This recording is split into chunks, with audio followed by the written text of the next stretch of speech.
When it comes to the information that we're faced with every day, be that scientific or otherwise, it can be pretty difficult to cut through the crap and work out what actually matters. Fortunately, some of the ideas and thought processes that underpin the scientific method can actually help us to better navigate the news and understand daily lives. To dive into how thinking scientifically can help us better navigate just about everything, I'm here at the University of Surrey with none other than IFL Science's own Russell Moule. Hello. All right, Russ. We're here to speak to Professor Jim Al-Khalili, physicist, broadcaster and author of The Joy of Science, about how thinking scientifically can help us better live our lives.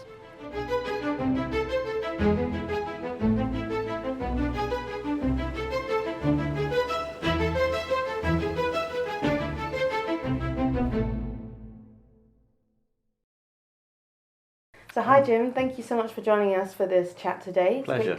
Great to have you and Russ here for a discussion about thinking scientifically, which is a key theme in your book, The Joy of Science. Yeah. I was wondering if you could kind of introduce to us what that idea is of thinking scientifically. Well, I mean, what I discuss in the book is the way we carry out the scientific method, the way we are trained as scientists to think. The first thing to say is there isn't one scientific method. There are lots because science is so broad and diverse, and there isn't, tick a box. We say, well, scientists have to be curious about the world. Yes, but lots of people are curious about the world. Scientists look for evidence to support a hypothesis, but so do historians. This history part of science. Well, no, you wouldn't call it a science. Science has to make predictions. Well, your star chart makes predictions. You come up with a theory or hypothesis, it needs to be falsifiable. Then you need to test it. And if the observational evidence or the data or the experiment that you carry out shows that the theory is wrong, provided that data is correct, then you have to change the theory. When I talk about why it's important to do science, I say, well, of course, there's, you need a more scientifically literate society. We need to understand why, you should floss your teeth or put your recycling out or vote for a politician who's going to be more concerned about the environment, for example. So the wider society needs to know a bit more about the science and how science works.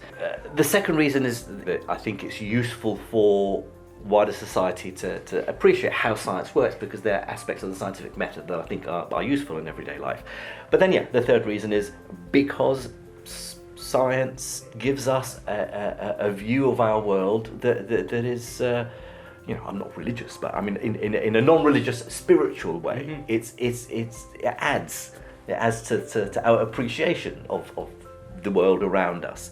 There's a famous quote by the physicist Richard Feynman, who argues against the artist who says, I see a flower and I see its beauty, you scientists break it up into its molecules. And he says, no, I also see the beauty of the flower, but a scientific understanding adds to that appreciation. And in the book I talk about the rainbow and how that, we can all stand and enjoy the beauty of a rainbow, but understanding a bit of the science actually makes it even more awe-inspiring. Mm-hmm. For example, no two people standing next to each other see the same rainbow, because the raindrop that reflects that colour light is reflecting it into your eye, not into someone else. It's a different raindrop that reflects that same colour. So we all see different So there is a joy in understanding about science that we can all have. You don't have to have many years of training. So it's more than just thinking rationally and logically and sort of Mr. Spock, sort of cold hard logic.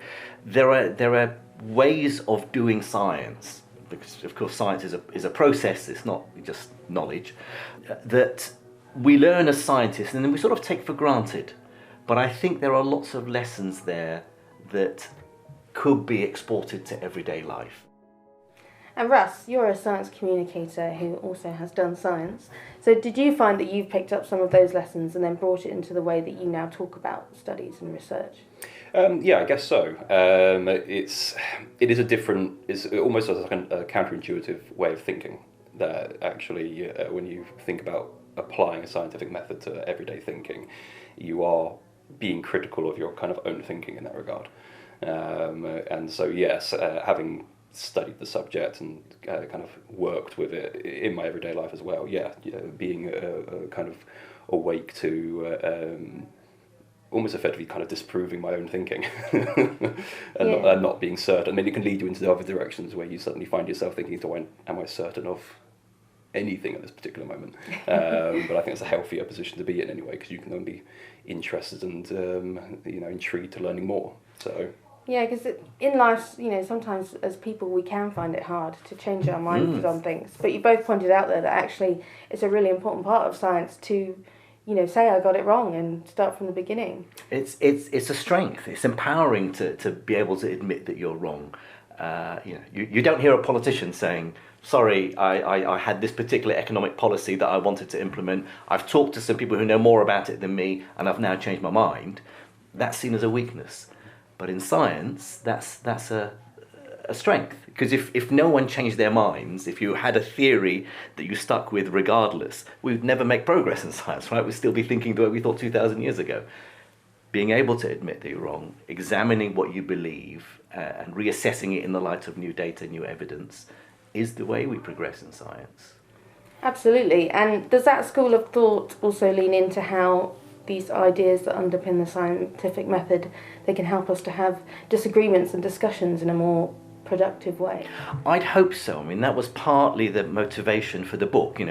We know we live in a world where, particularly on social media, opinions are so polarized, so black and white, and people are so certain that they are on the right side of history. Maybe they are, right?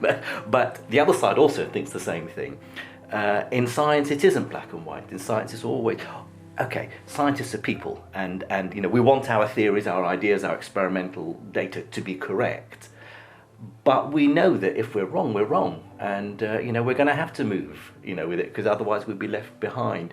If only, that examining of what you believe, rather than trying to win the argument at all costs, I think that would make for a healthier society. do you think that there's problems there though with how we understand in everyday language when we're talking about ways of our thinking?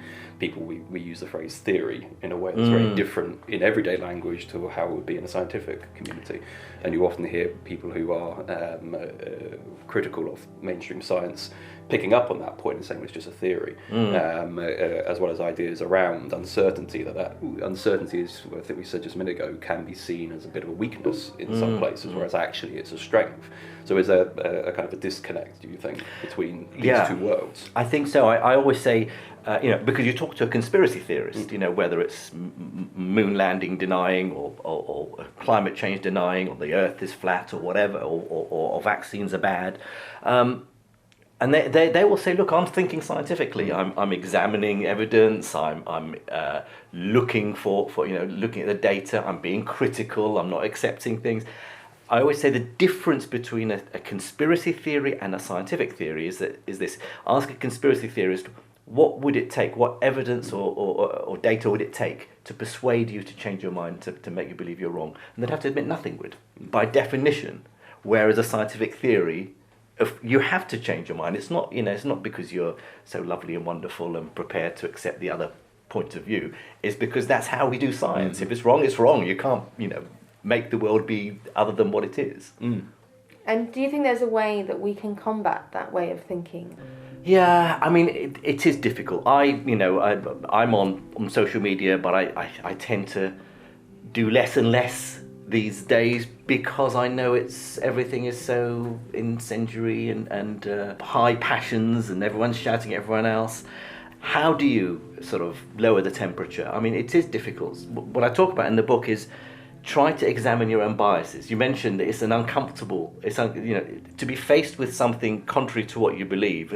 As cognitive dissonance is the term. It's a real sense of discomfort. I believe something and then someone presents me with evidence to the contrary. I don't want to change my mind. It's really hard, with the best will in the world. But in science you have to. Maybe one of the ways of helping sort of move things along is to tell people, look, it's not all about winning the argument. It's not all about proving that you're right no matter what. You see people arguing on social media, on Twitter, for example. You say something, you make a good point, or one person makes a good point, the other person shifts the goalposts, right? They say, okay, well, no, I'm saying this, because they want to win the argument no matter what. Yeah, it's not easy. Otherwise, we'll have done something about it by now. But just explain that's how we think scientifically. And we've seen in studies as well that quite often the thinking behind some conspiracy theories is driven by wider things in life. Stresses, socio-economic stress. There can be all sorts of reasons why a person leans towards that way of thinking. And so it's not helpful to create, an argument of science versus... Yeah, or to say you're stupid for thinking that, exactly, right? Yeah. Because they're very often, they're smart, they're intelligent, they're well-intentioned. It's not crazies. It's not just the crazies who believe in crazy ideas. And so you're right, there are lots of reasons in society, sociological reasons, maybe feeling not empowered enough to be able to influence decision making in your life. So yeah, I think that you have to try and see things from the other person's point of view. Be empathic, try and put yourself in their position. Why do they believe what they believe? And I think opening that question up about the kind of the wider context of kind of culture of misinformation is important right now. I mean, to what extent do you think some of the phenomena we're seeing right now in the pushback against science, mainstream science and things like this, is part of a wider culture of growing distrust in institutions and authority?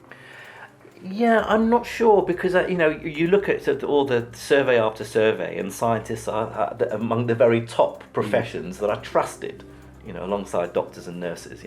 Politicians and journalists maybe are some way down.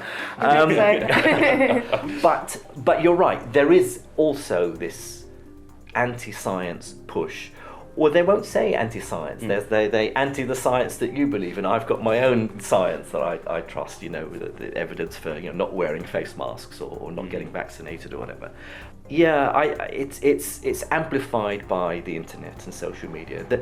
There's always been that. I think there's always been people who are suspicious of science because they don't understand, because they don't feel empowered. But we hear their voices now, because of the internet and social media. So I'm not quite sure if the situation is worse now than it was, with the pandemic. Are people more trusting? On the whole, I think people are more trusting of science. Look, it provided us with these vaccines that stopped millions dying, and 95+% people had the vaccine. But that sort of quite vocal, tiny minority makes it seem like there's a big anti-science movement. I'm not quite sure it's that bad. In the book, you mentioned a section about the post-truth era and how opinions can be leading. Could you just sort of outline what that is and how it can sometimes be a bit disruptive towards understanding the news and things like that? Yeah, again, because there are so many platforms for people to air their views, whether it's online streaming or even in mainstream broadcasting, we are all deluged with so much information. It's hard for the average person to know who to believe and what to believe. So when what appears to be a perfectly respectable source of information is telling you something, unless you dig down and try and find out, where did that come from, what their ulterior motives, who's funding that, people don't have the time to do that. So it's very easy to sort of buy into ideas that are in fact just not true. There is truth and lies, and there is something that is correct and not correct. In society and human behaviour is very complex. It's not like my area of physics where you're either right or you're wrong. Either that equation, that term is zero, or in sociology, and the humanities, and social sciences, what is true and what isn't is rather difficult to hang on to. But there are truths out there, and we do live in a post-truth world where increasingly it's becoming more and more sophisticated, and therefore harder and harder for the average person to sift through and say, well, that source I can trust, that bit of information is wrong.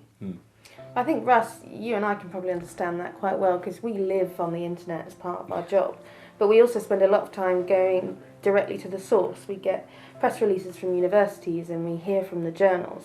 So we see the sort of clear path to news, and then also what everyone else sees with what's online. Yeah. So do you think you have a sort of sympathy for that, that it's hard to see what to ignore and what to believe? Yeah, well, certainly, absolutely. I mean, if you think about the turnover of studies, the rapid pace of information coming out, you think, 60 years ago, news would spread through a much slower set of channels, much more established, and I suppose with that time, there is the potential for more earlier criticism to do part of that sifting process. But now we have quick fire information. We have all that happening without the filters necessary to necessarily catch everything that's going through.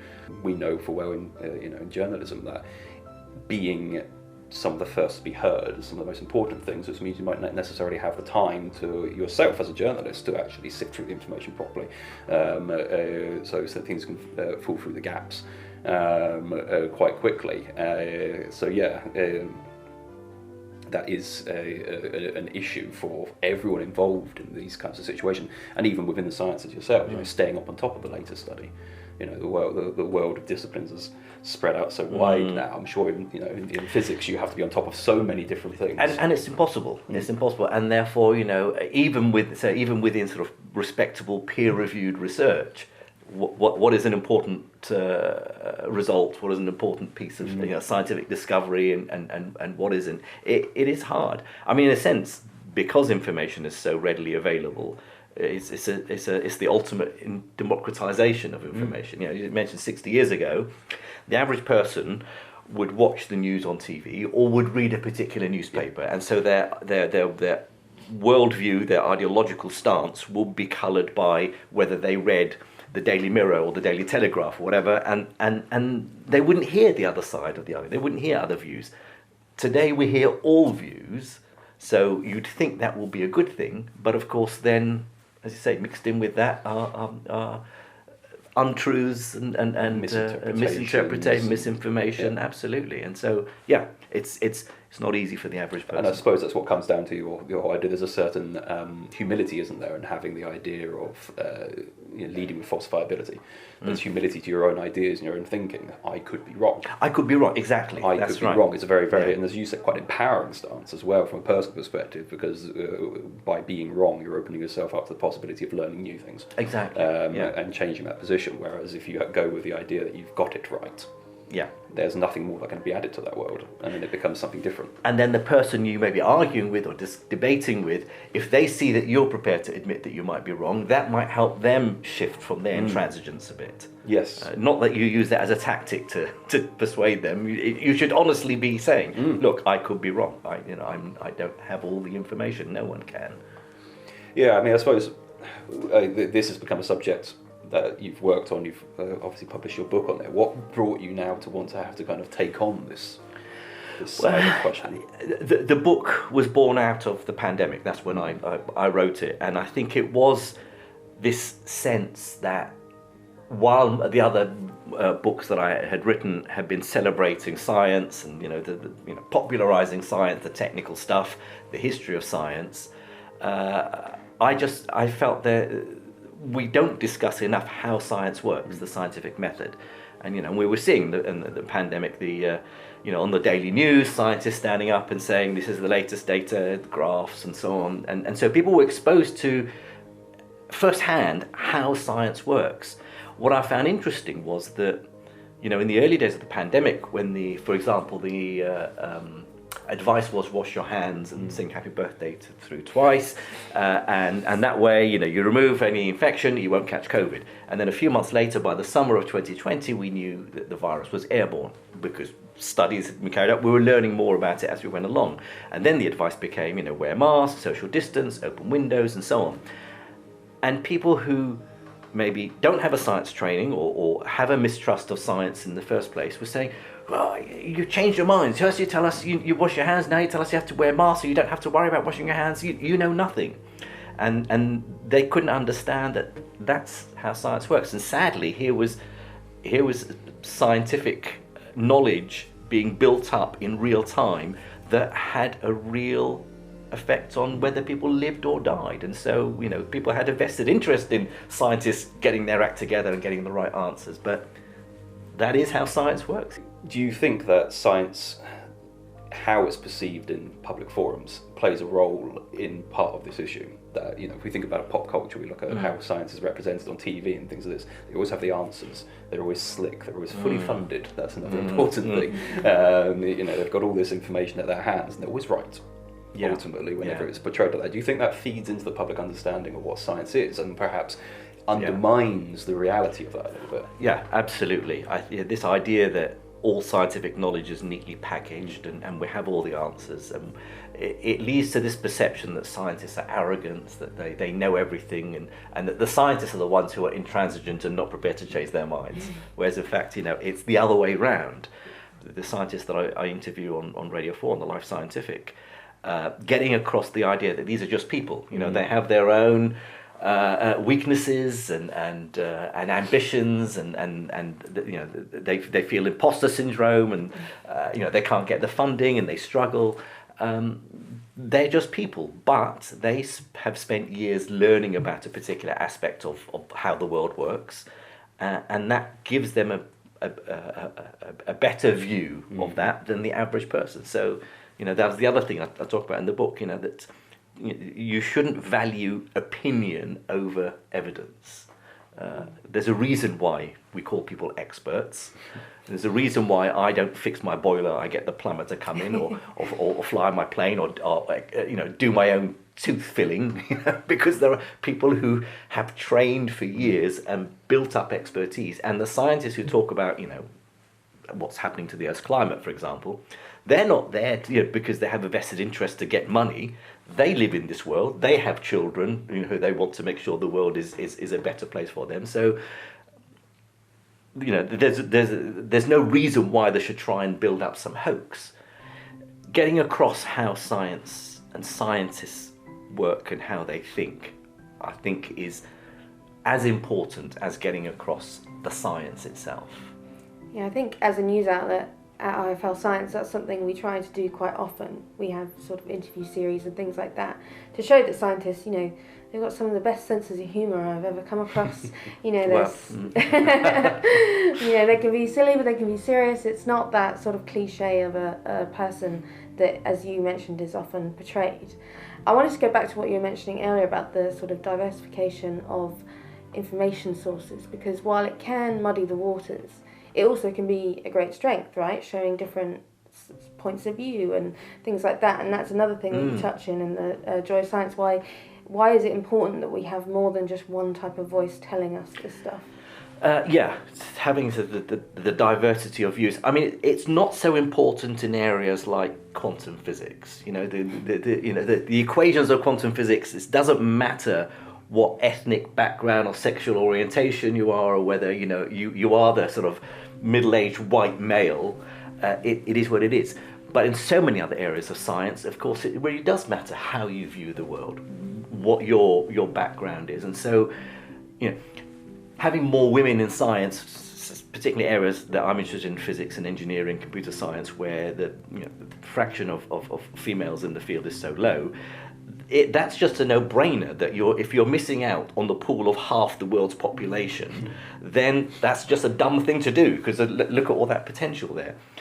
But in general, having a diversity of views, particularly I think probably more so in the social sciences, where there are sort of cultural things that to be taken into account, then of course you need to have more than just one group in society. You need to have that diversity, whether it's ethnic backgrounds, whether it's gender different backgrounds, whether it's age distribution, because people will bring different experiences and different views, and maybe tackle problems from a fresh perspective. If we all thought the same way and all therefore tackled a problem from one direction, then we might be missing opportunities of solving it by looking at it differently.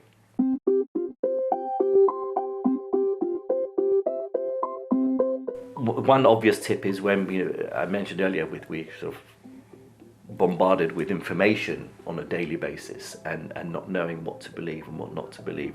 So one obvious tip, I think you touched on it, that it's important to look under the surface. When you get a bit of information, knowing whether or not to believe it, it's very useful to find out whether it's a reliable source, whether they have any ulterior motive for pushing a particular view. And we see that on social media. You see, say, an image or video, and then in the thread underneath someone says, that's from 5 years ago. Oh, well, you know, looking at a thread on Twitter may not be the most reliable way of figuring out whether the original tweet was true or not. But as an example, digging under the surface, finding out where the information is coming from, can very quickly help you decide whether or not to trust that information. Another tip is again, which I mentioned earlier, that if you're having a discussion or a debate with someone, and you're sure, because of course we all are, we're certain that we're right and they're wrong, just pause and tell yourself it's not about winning the argument. So what if you win the argument? Surely it's more important to get to the truth of the matter. That's how we do things in science. We don't argue with each other because we want to prove our theory right or our experimental result right.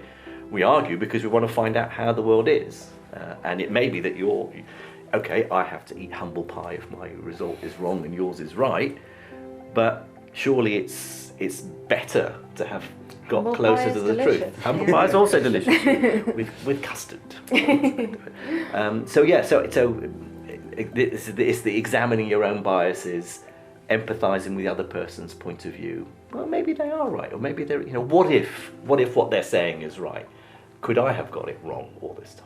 I mentioned in the book my experience of making a BBC documentary on gravity, and we'd finished all the filming. So I'm talking about why does the apple fall? So we go from Isaac Newton to Einstein and curvature of space-time. Great stuff. Finished filming. They'd almost finished the editing. I was due to go and do the voiceover, and it was going to be going out aired on the BBC a few weeks later. And then we discovered, my exec producer, who's very smart, discovered.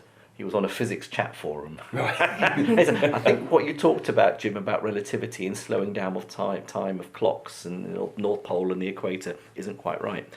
And I looked into it, and I'd made a mistake. So a lot of the program talking about, I won't go into the details, but basically clocks running slower depending on how strong gravity is or how fast they're moving, and I go through this whole science hand-wavy discussion. Realising I was wrong, so we told the BBC, and they said, okay, well, look, we'll put a halt on the transmission, reshoot the bits that you got wrong, we'd be none the wiser.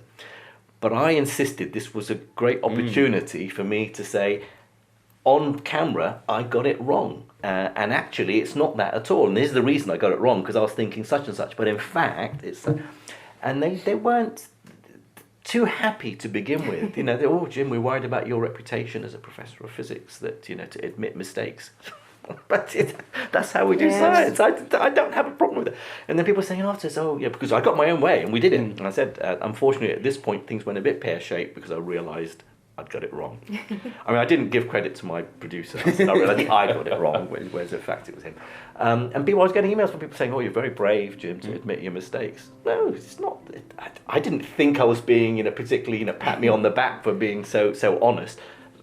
I have no problem admitting I'm wrong. If I never admitted I was wrong, I'd never learn anything. I guess it just shows how widespread that misconception is, that it's all about being right all the time, and it really isn't. Because it equates to knowledge, doesn't it? We know something, therefore you think it's indelible, it's never going to change. You know something, it's there. And so science being something that's equated with knowledge, to be able to say I've got that wrong. Yeah, it was easier for me on that for that program, because clearly the viewer saying, well, Jim knows his physics, and then he got it wrong, but now he's got it right. He's still, on both accounts, he knows a lot more than me. So it was easier for me to. It's not so easy in everyday life if you're arguing with someone and say, I've got it wrong, and that there is that, the eating of the humble pie that is necessary. But equally, isn't it, saying I'm wrong is equated to admitting you're stupid in some way. I've taught at universities, and students would do that.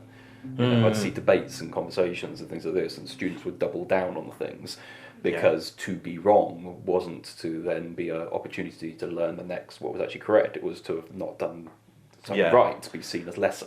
You sit in a science seminar and the senior professors will ask the dumbest questions because they haven't a worry about their reputation. No one's going to say you're stupid for asking that question. No, look at me, I'm a professor.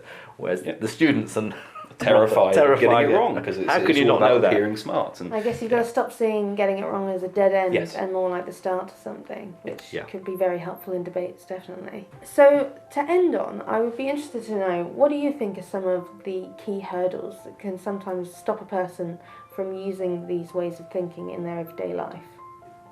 In human affairs, things are complex and nuanced, and they're more complicated than we want them to be. We want it to be clear, simple, black and white. I am right. And so that's a lot of the resistance, is the admission that the truth is somewhere in between. It might be closer to one side than the other, in the fullness of time. But the resistance is that people aren't prepared to stray from the absolute certainty, because if you in any debate, if you say, well, you've got a point, but you also have a point, both sides are so absolute in their certainty that they're right, they will both attack you. yes, And in the end, you end up not saying anything. So it's that resistance to admitting that things are more complicated than you would like them to be that I think has to change. Yeah, absolutely. And I think that was a great discussion. So thank you so much, Jim and Russ. Thank you. So Russ, that was a really interesting conversation. What's your key takeaway from the chat? I suppose it's that the scientific method can actually be fun and can add joy to your life. It doesn't have to just be boring and dull. Yeah, I think that was a great point, and I really enjoyed the fact that being wrong can sometimes be a good thing. It can actually be euphoric to admit you got it wrong and eat that delicious humble pie. So I've been Rachel Funnell. And I'm Russell Moore. This has been IFL Science, and hopefully that's given you some tips you can take away to help you better navigate and discuss the news and the things going on around us.